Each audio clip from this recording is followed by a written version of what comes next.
All right, let's talk about the Incra MITER1000 miter gauge.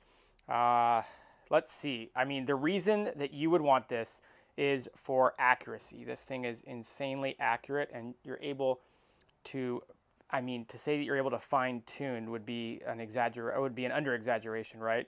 The ability to fine tune the angle that you cut your wood at is what makes this so amazing.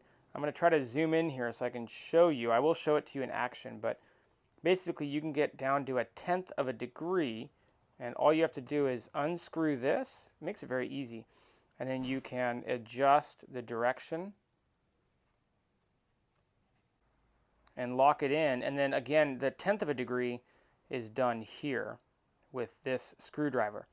So you can go at, in this case, 9 degrees, but if you wanted to go 9.5 one way or the other, or 8.5, you could do that.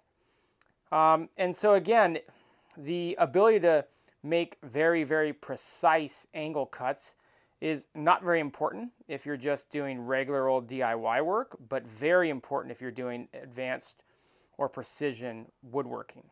And for that, this thing is incredibly accurate and incredibly easy to use.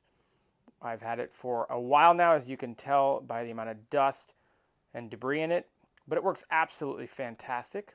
And so while a little bit on the higher side, I would highly, highly recommend it.